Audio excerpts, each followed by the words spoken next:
في اللي بيهاجم وفي اللي بيدافع وفي اللي بيرد وفي دكاترة نفسيين بيحللوا اللي بيتكلموا عليا.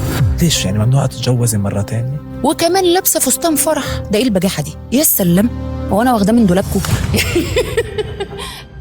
كان في ناس سكرت ابواب بوجهك كتير. انا في ناس قالت لي حقيقي باللفظ عمرك ما هتنجحي، عمرك ما هتعملي حاجة. حتى شكيتي بموهبتك؟ شكيت في شكلي، في موهبتي، في الناس اللي حواليا، في انه انا اصلا اصلح اغني راب. وحاولوا يزعزعوا استقرارك العاطفي؟ حاولوا يزعزعوا استقراري، حاولوا يبوظوا حياتي، حاولوا يسوقوا سمعتي، حاولوا يقطعوا رزقي. هون الناس هن من اصدقاء، من اقرباء؟ ناس كانوا في حياتي وجوه بيتي.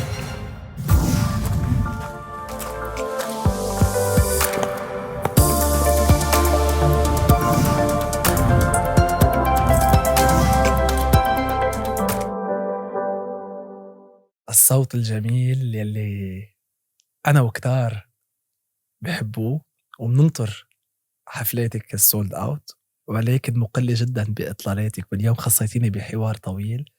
الصديقة والفنانة والمطربة مي فاروق، نورتيني.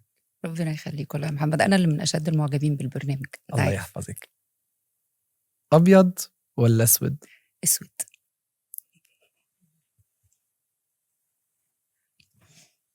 قلتي لي أسود بثقة. قد في انعكاس على حياتك من خلال هذا اللون؟ لا، في كتير حاجات كتير. أولا شو بيخطر على بالك؟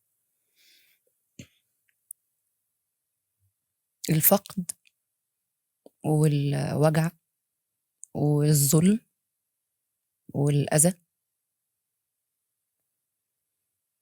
والصدمة. شوف عايز تحكي عن إيه وأنا معاك. أي الأكثر وجعاً؟ الفقد. لما أحكي عن الفقدان حكماً عن مين عم بحكي؟ عن أعز 2 في حياتي، أمي وأبويا. احكي لي عن مي. صغننة. بص، هو طفلة يعني زي أي طفلة عادية جدا، وفي وسط أسرة عادية جدا متوسطة الحال. أمي كانت ربة منزل، وأبويا موظف، وأخويا الأكبر مني مدرس لغة عربية. هو أكبر منك بقد إيه خيك؟ أخويا أكبر مني ب16 سنة. فأنا كنت طفلة لما ابتديت أكبر وأوعى على الدنيا. كنت مع ماما وبابا لوحدي في البيت، وهو كان استقل بحاله يعني وعاش في بيت لوحده عشان شغله بقى أنت كنت المدللة بالبيت؟ لا خالص. بس مش عايزاك تتصدم بقى عشان احنا هنقول حاجات انا محدش يعرفها عني خالص غير اهلي. انا ما كنتش مدلله خالص خالص، مع اني البنت الوحيده لامي وابويا، بس ما كنتش ابدا طفله مدلله، ما كنتش متدلعه. ليه؟ انا امي ست شرقيه جدا، وابويا كمان راجل شرقي جدا. عيب البنت تلبس ازاي، عيب البنت تتكلم، كل حاجه عيب وغلط وما ينفعش وحرام وما يصحش، كل حاجه. انا اتربيت على كل حاجه كده. من صغري متربيه على انه انا اطلع ب100 راجل، مش بنوته ومتدلعه والحاجات دي خالص. من صغري، من طفولتي يعني. كنت وحيدتهم، بنوته الوحيده يعني، وحيده امي بالاخص، لانه اخويا ربنا يخليهولي يا رب من والدي. فامي كانت حياتها كلها بتدور حواليا لوحدي، مش حد تاني. انا اهم كل حاجه في حياتها يعني، الاهم والاعظم. بتخاف جدا عليا، بتقلق جدا عليا. ما كانش ليا صحاب خالص، ما عيب اتكلم مع صبيان، الصحاب البنات بيبوظوا بعض، فانا الون طول الوقت. ربتني على المسؤوليه من صغري جدا جدا، من 7 سنين او 8 سنين انا مسؤوله. انا شايله مسؤوليه نفسي، شايله مسؤوليتهم معايا في البيت، في انه بتخليني اقوم بدور ست البيت احيانا. قومي اعملي انتي الاكل، قومي وضبي انتي الغرفه. زائد اني كنت مسؤوله عن طبعا مذاكرتي وتعليمي. وكانت ماما الله يرحمها دايما عندها وجهة النظر بتاعت انه انا مش عايزة البت تطلع متدلعة، انا مش عايزاها تطلع مايسة كده ما تعرفش تتصرف في المواقف، انا عايزة بنت ب100 راجل. ابويا كان حنين جدا، بس احنا ما عندناش بنوتة تتحضن وتتدلع والحاجات دي ما بيعبر عندناش بطريقته. بالظبط.